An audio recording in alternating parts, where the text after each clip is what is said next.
Good morning, सभी का स्वागत है सीएल कैरियर एकेडमी में। आइए हम आज पढ़ेंगे आज का करंट अफेयर्स। शानदार करंट अफेयर्स होगा और एक जो करंट अफेयर्स है कॉमनवेल्थ को समर्पित। कॉमनवेल्थ गेम में भारत का शानदार प्रदर्शन, 12 से अधिक मेडल जीते, 12 मेडल अब तक जीते जा चुके हैं। तो चलिए आज के करंट अफेयर्स की शुरुआत करते हैं और हमारा पहला प्रश्न, किस देश के विद्वान जेफरी आर्मस्ट्रांग को वर्ष 2022 के लिए विशिष्ट इंडोलॉजिस्ट के पुरस्कार से सम्मानित किया गया है? किस देश के हैं? तो किस देश के हैं जेफरी आर्मस्ट्रांग, ये प्रश्न पूछा जा रहा है। और 2021 के लिए विशिष्ट इंडोलॉजिस्ट के पुरस्कार से सम्मानित किया गया है, तो ये है Canada. Canada is the right answer. Jeffrey Armstrong जो है वो कनाडा के नागरिक हैं और उनको विशिष्ट इंडोलॉजिस्ट पुरस्कार से सम्मानित किया गया है। ये याद रखना है आप लोगों को, बेहतरीन प्रश्न है। अब देखें ये किसके द्वारा, भारतीय संस्कृति परिषद के द्वारा दिया जाता है। भारतीय संस्कृति परिषद, संस्कृति परिषद, ये भी याद रखेंगे, भारतीय सांस्कृतिक परिषद के द्वारा यह दिया जाता है। और जेफरी आर्मस्ट्रांग को वैंकूवर में भारत के महावाणिज्य दूत है मनीष द्वारा पुरस्कार प्रदान किया गया है। पुरस्कार कहां दिया गया? कनाडा के वैंकूवर में। वैंकूवर बंदरगाह भी है, तो कनाडा का वैंकूवर में महावाणिज्य दूत, भारत के महावाणिज्य दूत मनीष द्वारा दिया गया। ये भी याद रखेंगे, उन्होंने प्रदान किया किसको? जेफरी आर्मस्ट्रांग को। तो बेहद महत्वपूर्ण प्रश्न है, ये बात याद रखेंगे। और यह पुरस्कार जो है इंडोलॉजिस्ट पुरस्कार शुरू किया गया था 2015 में तत्कालीन प्रधानमंत्री के द्वारा, है ना, याद रखेंगे, बेहद महत्वपूर्ण प्रश्न है। यह पुरस्कार 2015 में भारत के तत्कालीन राष्ट्रपति द्वारा आयोजित प्रथम विश्व इंडोलॉजी सम्मेलन में स्थापित किया गया। सॉरी, प्रधानमंत्री नहीं बल्कि राष्ट्रपति द्वारा। तो उस समय राष्ट्रपति कौन थे 2015 में? 2015 में राष्ट्रपति कौन थे? तो 2015 में राष्ट्रपति थे प्रणब मुखर्जी। कौन थे? प्रणब मुखर्जी इस समय राष्ट्रपति थे। प्रणब मुखर्जी, भारत रत्न भी इनको दिया गया है। तो जब वहां इंडोलॉजिस्ट सम्मेलन हुआ था, उसी इंडोलॉजिस्ट सम्मेलन में इस पुरस्कार की क्या किया था? उन्होंने स्थापित किया था, घोषणा किया था। और इस बार 2021 के लिए दिया गया है कनाडाई नागरिक जेफरी आर्मस्ट्रांग को। याद रखना है, बेहद महत्वपूर्ण है। कौन देता है, किसने दिया, और जो है कब से शुरू हुआ, और ये किस देश के नागरिक हैं। क्लियर है? अब कनाडा की राजधानी कहां है? कनाडा की राजधानी कहां है? ओटावा। कनाडा की राजधानी है ओटावा। और यहां के प्रधानमंत्री कौन है? Justin Trudeau. जस्टिन ट्रूडो वहां का प्रधानमंत्री है। कनाडा दुनिया का दूसरा सबसे बड़ा देश है। और कनाडा की जो सीमा सबसे लंबी सीमा वाला देश है कनाडा, क्योंकि उसमें बहुत सारे द्वीप हैं, ये भी याद रखना है। और कनाडा में जो है हडसन की खाड़ी, आप ध्यान रखेंगे, हडसन की खाड़ी परीक्षा में पूछी जाएगी। हडसन की खाड़ी कनाडा में ही है, तो ये बात भी आपको याद रखना है। उत्तर अमेरिकी देश है, उत्तरी अमेरिका का सबसे बड़ा देश है, तो ये बात ध्यान रखेंगे, वेरी वेरी मोस्ट इंपोर्टेंट। अगला प्रश्न पर आइए, गूगल द्वारा यातायात डेटा सार्वजनिक करने वाला पहला शहर कौन बना है? गूगल ने शुरू किया है और इसमें 4 राज्यों को रखा है। उन 4 राज्यों को अपने यातायात सर्विस को सार्वजनिक किया जा सकता है। किसके द्वारा यह किया गया है? गूगल के द्वारा। तो इसका उत्तर हो जाएगा बी, औरंगाबाद। औरंगाबाद इसका बिल्कुल सही जवाब होगा। सार्वजनिक डेटा वाला पहला शहर बन गया है औरंगाबाद, है ना, औरंगाबाद शहर बन गया है। एनवायरमेंटल इनसाइड एक्सप्लोरर डेटा में औरंगाबाद ने प्रथम स्थान पाया। नई दिल्ली में संपन्न हुए कार्यक्रम औरंगाबाद का यातायात डेटा सार्वजनिक रूप से लॉन्च किया गया। डेटा लॉन्च इवेंट दिल्ली में संजय गुप्ता की अध्यक्षता में आयोजित किया गया था। अब देखो, अगर हम बात करें इसमें, इसके अलावा और कौन कौन से होंगे? भारत में गूगल की पर्यावरण अंतर्दृष्टि एक्सप्लोरर सुविधा केवल बेंगलोर, चेन्नई, पुणे और औरंगाबाद में है। औरंगाबाद के अलावा कौन सी हो जाएगी? पुणे, चेन्नई और बेंगलुरु। तो पहला इसमें कौन शामिल हो गया? औरंगाबाद, 3 में और ये होगा और यहीं पे ये सुविधाएं मिलेगी। तो आप याद रखिएगा गूगल द्वारा, गूगल के सीईओ कौन है? सुंदर पिचई। गूगल की स्थापना कब हुई थी? 1999 ईस्वी में गूगल की। और गूगल की पेरेंट कंपनी कौन है? Alphabet ink. अल्फाबेट इंक है, याद रखना, Alphabet Inc. INC Alphabet Inc जो है इसकी पेरेंट कंपनी है Google. INC Inc. Press Information Bureau PIB के प्रधान महानिदेशक के रूप में किसने पदभार ग्रहण किया है? PIB के निदेशक के रूप में किसने पदभार ग्रहण किया है? तो सत्येंद्र प्रकाश। ये बिल्कुल सही जवाब होगा, सत्येंद्र प्रकाश PIB के नए महानिदेशक है। वेरी वेरी इंपॉर्टेंट है PIB, प्रेस इंफॉर्मेशन ब्यूरो, पत्र सूचना कार्यालय के महानिदेशक के रूप में इन्होंने पदभार ग्रहण किया है। इसके पहले कौन थे? इनके पहले थे जयदीप भटनागर का स्थान लिया इन्होंने। तो प्रेस इंफॉर्मेशन ब्यूरो के बारे में जरूर याद रखिएगा, बेहद महत्वपूर्ण प्रश्न है। सत्येंद्र प्रकाश जयदीप भटनागर की जगह लेंगे। किसकी जगह लेंगे? जयदीप भटनागर की स्थान लेंगे। जयदीप भटनागर की स्थान लेंगे, ये याद रखना आपको। सत्येंद्र प्रकाश PIB के नए महानिदेशक। अब हम बात करें PIB की स्थापना कब हुई थी? जून 1919 में हुई थी PIB की स्थापना, जून 1919 में। लेकिन इसका कई बार ये बदलाव हुआ है, काफी बदलाव हुआ। स्थापना 1919 में ही हुई थी, है ना। अगर देखेंगे तो इसके 100 साल से भी ज्यादा। 1941 में जे नटराजन जो है पहले भारतीय थे जो इसके अधिकारी बने थे। 1946 में संगठन का नाम बदलकर प्रेस सूचना ब्यूरो कर दिया गया। 1947 में भारत सरकार ने इस ब्यूरो को क्या कर दिया? नए रूप में ला दिया। तो ध्यान रखिएगा, इसकी स्थापना हुई थी जून 1919 में। इसका मुख्यालय नई दिल्ली में है। कहां है? नई दिल्ली में। और एक नई दिल्ली में इसका जो है हेड ऑफिस है, ये याद रखना है। तो सत्येंद्र प्रकाश PIB के नए महानिदेशक। नागरिकों को सस्ती दरों पर यात्रा उपलब्ध करवाने के लिए ऑनलाइन सरकारी ई-टैक्सी सेवा शुरू करने वाला भारत का पहला राज्य कौन है? ध्यान रखना है, परीक्षा में प्रश्न जरूर आएगा, एकदम पक्का है कि ये आएगा। वेरी वेरी इंपॉर्टेंट है। जैसे ओला उबर इस तरीके के कैब चलते हैं, प्राइवेट कंपनियां चलाती है, सरकारी तौर पर कोई राज्य नहीं चलता। लेकिन इस बात को, इस चीज को सरकारी तौर पर अब चलाया जाएगा और ऐसा करने वाला केरल पहला राज्य होगा। कौन सी? सरकारी ई-टैक्सी सेवा जो है शुरू करने वाला पहला राज्य हो गया केरल शुरू करेगा, है ना।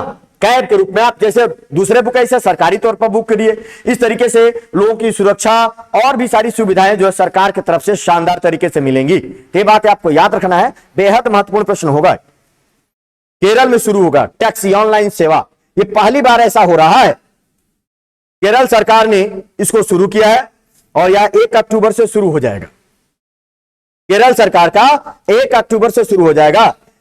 केरल सरकार के श्रम विभाग द्वारा जिसका नाम रखा गया है केरल सवारी। इसका नाम क्या रखा गया है ई टैक्सी सेवा का? केरला सवारी नाम रखा गया है। जैसे ओला और उबर होता है उसी तरीके से इसका क्या नाम रखा गया है? केरला सवारी। और राज्य के श्रम मंत्रालय इसके लिए काम कर रहा है। केरल का जो श्रम मंत्रालय है, श्रम मंत्रालय द्वारा, है ना। तो ध्यान रखिएगा, केरला सवारी नाम का सरकारी ई टैक्सी सेवा केरल राज्य के द्वारा शुरू किया गया है। केरल की राजधानी कहां है? तिरुवनंतपुरम। और इसके सीएम कौन है?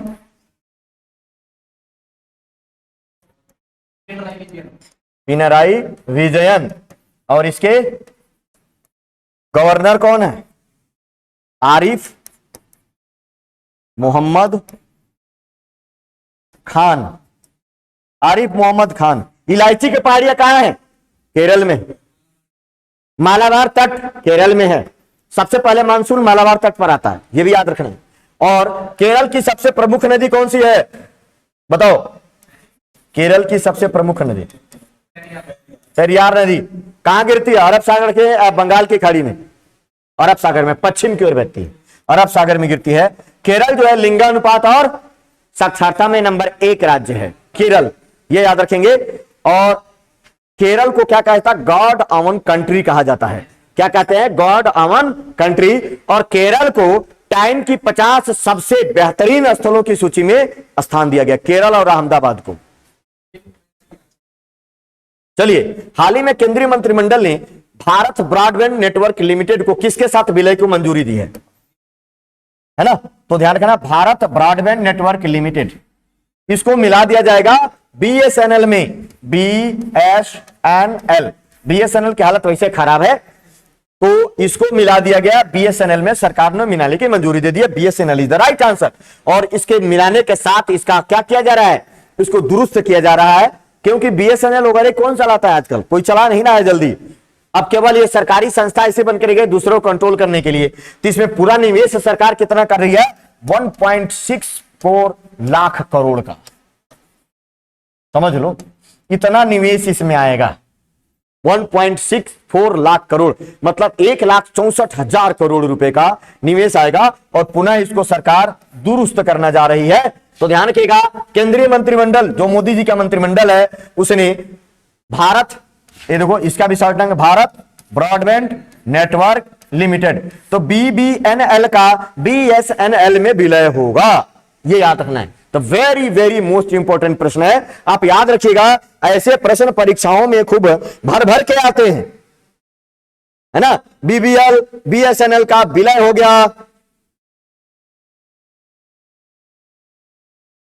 Bharat broadband network limited.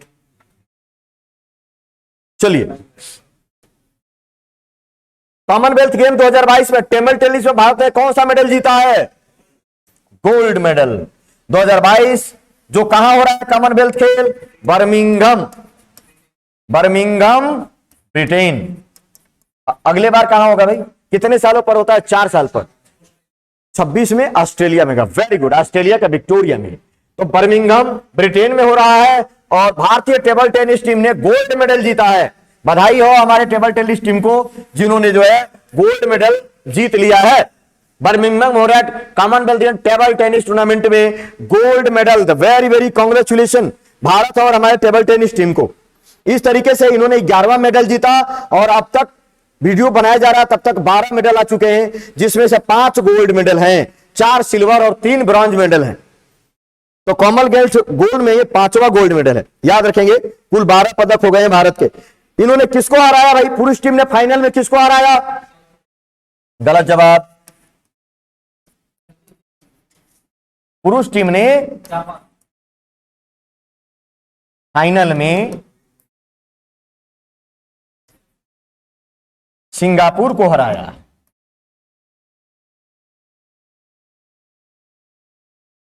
है ना, इन्होंने सिंगापुर को हराया। पुरुष टीम, पुरुष टेबल टेनिस टीम ने फाइनल में सिंगापुर को हराया। किसे? 3-1 से हराया। किसे? 3-1 से हराया और पुरुष टीम ने टेबल टेनिस में जीत दर्ज की। था very very congratulation, gold medal. शानदार प्रदर्शन है इस बार कॉमनवेल्थ गेम में। एमएसएमई को सशक्त बनाने के लिए, एमएसएमई पूरा नाम क्या है एमएसएमई का? Micro small and medium enterprises, है ना। एमएसएमई को सशक्त बनाने के लिए किसने एसबीसी के साथ करार किया है? किसने किया? सीडीबी ने किया है। CDB, SIDBI। एमएसएमई को सशक्त बनाने के लिए, मजबूत बनाने के लिए और साथ ही साथ और रोजगार परक बनाने के लिए किसके साथ? तो एमएसएमई ने एसबीसी बैंक, एसबीसी जो बैंक है उसने जो है करार किया है सीडीबी के साथ। सीडीबी, ये सीडीबी क्या है भाई? तो सीडीबी का पूरा नाम क्या है? Small Scale Industries Development Bank of India. Small, इससे क्या होगा? Small scale, small Scale industries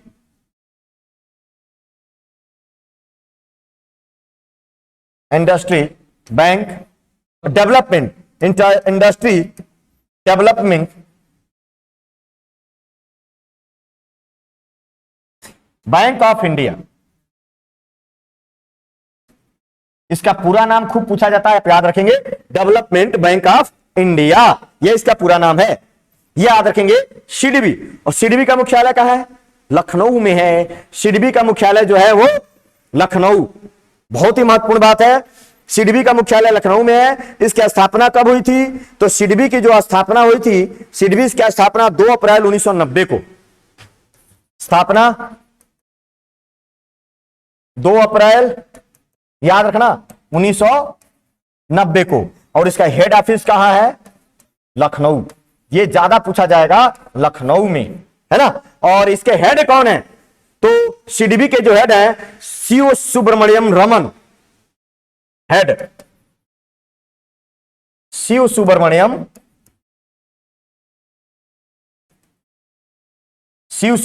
Raman इसके हेड हैं। तो ध्यान रखना है, Small Scale Industries Development Bank of India की स्थापना 2 अप्रैल 1990 को, मुख्यालय लखनऊ में है। शिव सुब्रमण्यम रमन इसके क्या है? महाप्रबंधक है सिडबी के, है ना। और सिडबी ने एसबीसी ने सिडबी के साथ मिलकर छोटे उद्योगों के लिए, एमएसएमई को मजबूत और रोजगारपरक बनाने के लिए समझौता किया है। चलिए अगला प्रश्न। हरदीप सिंह पुरी ने चौथे ओएनजीसी पैरा गेम 2022 का कहां आयोजन किया है? चौथे कौन सा? ONGC para game. ONGC para game का मतलब क्या होता है? पैरा ओलंपिक, जैसे जो दिव्यांग हैं उनके लिए पैरा गेम का उद्घाटन कहां किया है? लखनऊ, नई दिल्ली, कानपुर, मुंबई, नई दिल्ली, है ना, उद्घाटन हुआ है। और इसकी भी परीक्षा में आएगा। ये तो प्रश्न बन गया, उद्घाटन हो गया है। और उद्घाटन के साथ इसके साथ एक और मैं वीडियो लेकर आऊंगा जो इसके पूरे तरीके से इसके बारे में बताएगा। और कौन सा नंबर का है? चौथा। किसने उद्घाटन किया है? हरदीप सिंह पुरी ने। हरदीप सिंह पुरी कौन है भाई? मंत्री तो है पेट्रोलियम और प्राकृतिक गैस,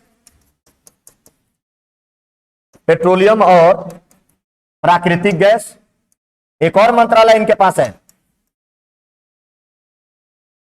एक और मंत्रालय है शहरी आवास विकास मंत्री, शहरी आवास विकास मंत्री, है ना। 2 मंत्रालय इनके पास। अगर कहा जाए शहरी आवास मंत्री कौन है? हरदीप सिंह पुरी। पेट्रोलियम और प्राकृतिक गैस मंत्री कौन है? हरदीप सिंह पुरी। तीनों ने नई दिल्ली में चौथा ONGC, oil and natural gas corporation, तेल और प्राकृतिक गैस निगम 2022 का उद्घाटन कर दिया है नई दिल्ली में। तो बेहद महत्वपूर्ण प्रश्न है, याद रखिएगा। अगला, भारतीय टीम ने कॉमनवेल्थ गेम 2022 में लॉन बाउल में कौन सा पदक जीता है? लॉन बाउल, तो ये गोल्ड मेडल, स्वर्ण पदक जीता है। स्वर्ण पदक कॉमनवेल्थ के लॉन बाउल, जो एक गेंद फेंका जाता है ऐसे लुढ़काकर और एक छोटे गेंद के पास पहुंचाया जाता है। आप लोग उसका वीडियो जरूर देखिएगा, अवेलेबल है। लॉन बाउल में ये गेम कोई जानता भी नहीं है, लुप्त गेम है जैसे लग रहा है, पता ही नहीं है किसी को। और इसमें जो है भारतीय महिलाओं ने, महिला टीम, भारतीय महिला टीम यहां होगा, महिला, ये भी याद रखना है। भारतीय महिला टीम ने कॉमन लॉन बाउल में पदक जीता है, स्वर्ण पदक जीता है। तो वेरी वेरी मोस्ट इंपॉर्टेंट प्रश्न होगा, आप लोग इसको जरूर याद रखिएगा और पढ़िएगा। लॉन बाउल में स्वर्ण पदक जीतकर इतिहास रच दिया, पूरे देश में इस गुमनाम खेल को देखने के लिए प्रेरित भी किया। भारत की लवली चौबे ये लीड कर रही थी। लवली, पिंकी, नयन मोनी शौकिया और रूपा रानी टिर्की ने, चौकड़ी ने दक्षिण अफ्रीका को फाइनल में 17-10 से हराया। अब महिला 4 स्पर्धा में भारत ने पहली बार उतरा था और पहली बार में इन्होंने गोल्ड मेडल जीत लिया।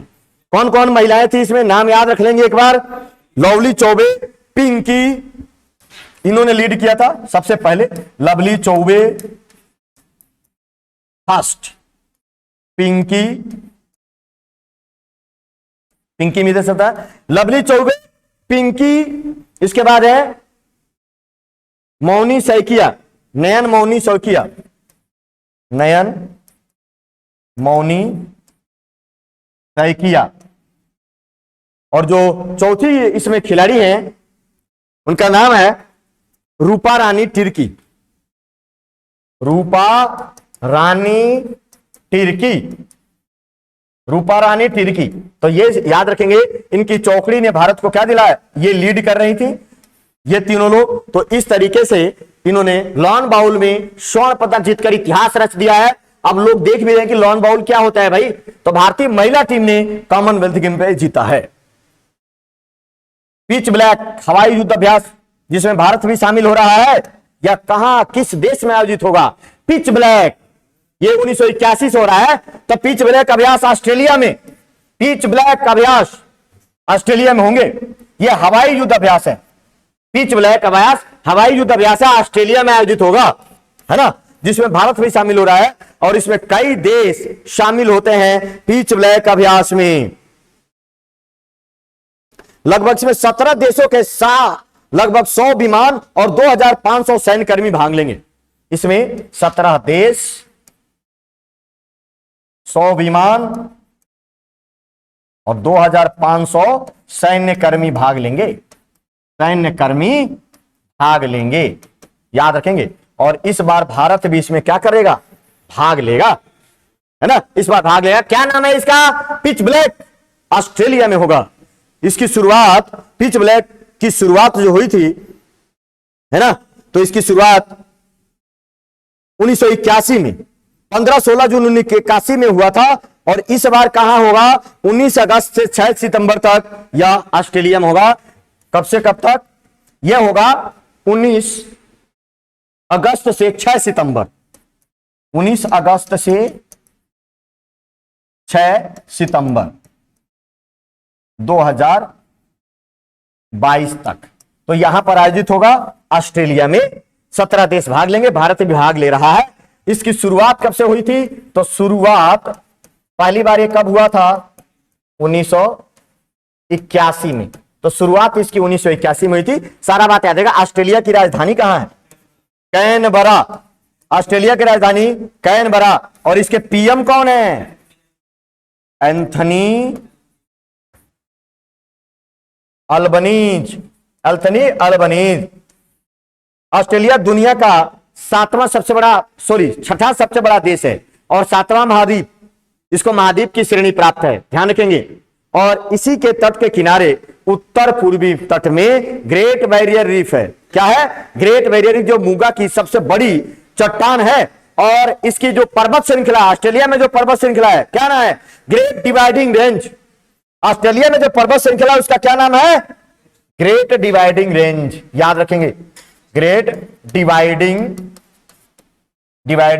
रेंज। ऑस्ट्रेलिया में नदियों का नाम देखा, 2 प्रमुख नदी, मर्रे और डार्लिंग। डार्लिंग नदी कहां है? ऑस्ट्रेलिया में है, मर्रे और डार्लिंग नदियां, है ना, ये याद रखेंगे। ओडिशा के मुख्यमंत्री नवीन पटनायक ने लॉकडाउन लिरिक्स नामक पुस्तक लॉन्च कर दिया। इसको किसने लिखा है? ध्यान रखना, बड़ा महत्वपूर्ण पुस्तक है लॉकडाउन लिरिक्स, इंपॉर्टेंट है, वेरी वेरी इंपॉर्टेंट। किसने लिखा है इसको? लॉकडाउन के दुखों को इसमें दिखाया गया है, लोगों ने किस तरीके से संघर्ष किया, पूरे कविताओं के द्वारा उसमें बताया गया है। और ये लिखा है संयुक्ता दास ने, उड़िया भाषा की एक जानी मानी लेखक है। तो यह संयुक्ता दास के द्वारा किया गया है। लॉकडाउन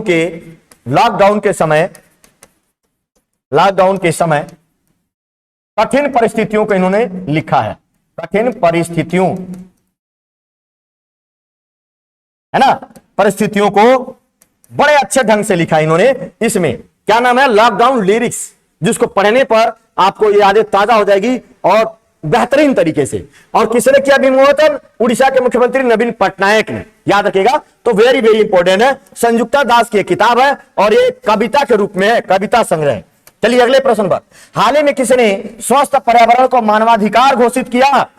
स्वस्थ पर्यावरण मानवाधिकार होना चाहिए, यह घोषित किया है किसने? संयुक्त राष्ट्र महासभा ने घोषित किया है। स्वस्थ पर्यावरण क्या घोषित कर दिया? लोगों का मानव अधिकार होना चाहिए। संयुक्त राष्ट्र महासभा, ये क्या है? यूएनओ का अंग है, यूएनओ का अंग है, अंग। संयुक्त राष्ट्र महासभा जब यूएनओ के 6 अंगों में से एक अंग है महासभा, यूनाइटेड नेशन जनरल असेंबली। स्थापना कब हुआ था इसका? तो यूएनओ का स्थापना 19 हुआ था 24 अक्टूबर 1945 को हुआ था, ये याद रखेंगे। और कितने सदस्य देश हैं? सदस्य 193, इसी के सदस्य ही यूएनओ के सदस्य होते हैं। सबसे अंतिम वाला है सूडान, कौन सा है? दक्षिणी सूडान। सबसे अंतिम जो है दक्षिणी सूडान है। तो ये आप याद रखेंगे।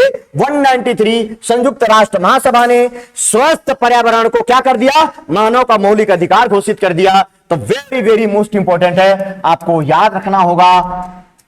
बेहतरीन। भारत जो महासभा का संस्थापक सदस्य है, यूएनओ का संस्थापक सदस्य है। तो ये बात भी आपको याद रखना होगा। चलिए अगला, हाल ही में जारी हुई इंटरनेट इंडिया रिपोर्ट के अनुसार भारत में डिजिटल लेन देन में कितने % की वृद्धि हुई है? इंटरनेट इंडिया रिपोर्ट जारी हुई है, डिजिटल लेन देन में 51% की वृद्धि हो गई। कितनी वृद्धि हुई? 51% की वृद्धि हुई। डिजिटल भारत में डिजिटल इंडिया मिशन की शुरुआत कब हुई थी? डिजिटल इंडिया, कभी भी परीक्षा में पूछा जा सकता है। डिजिटल इंडिया मिशन की शुरुआत बस नहीं,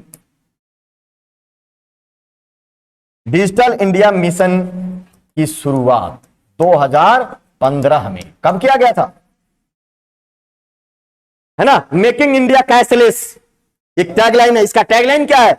मेक इन इंडिया कैशलेस। आप भीम ऐप को देखना, भीम ऐप ये इस्तेमाल करते हैं आप, तो उसको नीचे लिखा रहता making India cashless. Bhim, Bhim का पूरा नाम क्या है भाई? भीम का पूरा नाम क्या है? भारत, बीएच से हो जाएगा भारत। अरे कभी भी पूछा जा सकता है। Bharat Interface for money, Bharat Interface for money. और इसका टैगलाइन क्या है? Making India cashless. याद रखना। तो इंटरनेट इन इंडिया रिपोर्ट जारी हुई है, जिसमें कहा गया है कि भारत डिजिटल लेन देन में 51% की वृद्धि हुई है। याद रखिएगा, भीम का भी पूरा नाम याद रखिएगा, Bharat Interface for Money, BH एक साथ रहेगा, भारत इंटरफेस फॉर मनी। 2019 में लोग 230 मिलियन लोग डिजिटल लेन देन में शामिल थे, लेकिन अभी उसमें 51% की वृद्धि हो गई और 346 मिलियन लोग अभी इससे लेन देन करते हैं। कितने? 346 मिलियन लोग अभी क्या करते हैं? इस समय तक लेन देन कर रहे हैं। 346 मिलियन पीपल्स इसमें लेन देन कर रहे हैं। तो याद रखेंगे, the very very most important प्रश्न है ये। और किसने जारी किया? Internet and mobile association of India, इसी ने जारी किया है। किसने? Internet and mobile association. यह भी ध्यान रखें किसने जारी किया, तो इसको जारी किया है इंटरनेट एंड मोबाइल एसोसिएशन। किसने जारी किया भी पूछा जाता है, एसोसिएशन ऑफ इंडिया, तो इसी ने जारी किया। Internet mobile association of India के द्वारा जारी किया गया, जिसमें बताया गया है कि 51% डिजिटल लेन देन में बढ़ोतरी। भारतीय कृषि अनुसंधान परिषद के नए महानिदेशक कौन बने? कौन बने? भारतीय आईकार। अभी आईकार का एग्जाम भी हुआ है, ICAR, आईकार, Indian council of Indian council of agricultural research, इसका पूरा नाम है। कृषि अनुसंधान, भारतीय कृषि अनुसंधान परिषद इसका हिंदी नाम है।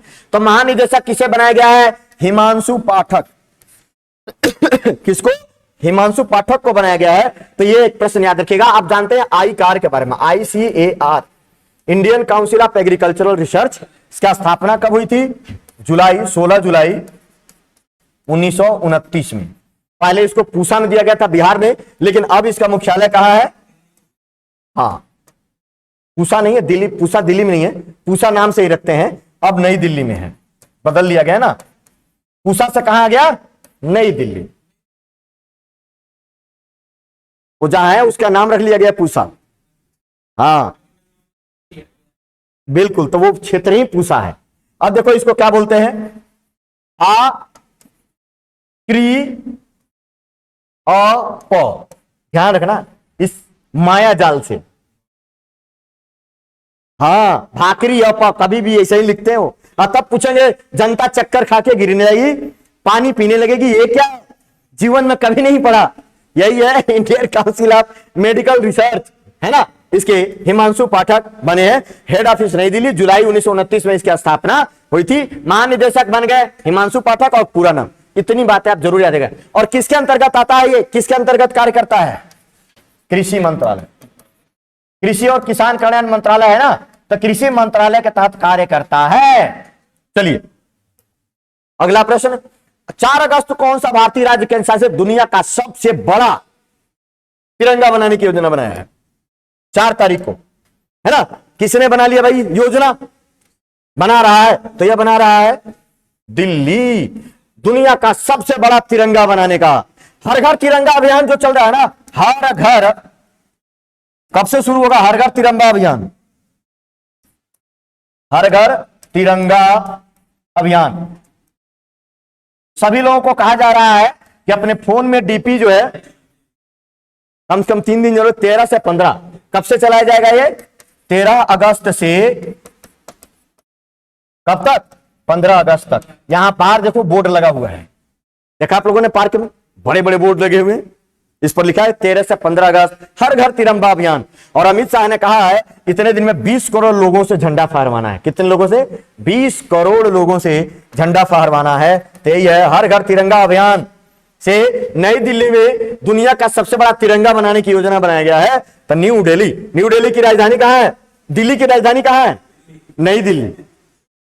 दिल्ली की राजधानी नई दिल्ली और भारत की राजधानी भी नई दिल्ली, ये भी याद रखना। तो इस तरीके से दिल्ली, मुख्यमंत्री कौन है ये सबको पता, अरविंद केजरीवाल, लेकिन इसके उपराज्यपाल कौन है? उपराज्यपाल, हाँ उपराज्यपाल जो है याद रखेंगे विनय कुमार सक्सेना। अच्छा बताओ, अभी इसके नए पुलिस कमिश्नर बनाए गए कौन? संजय अग्रवाल, नए पुलिस कमिश्नर।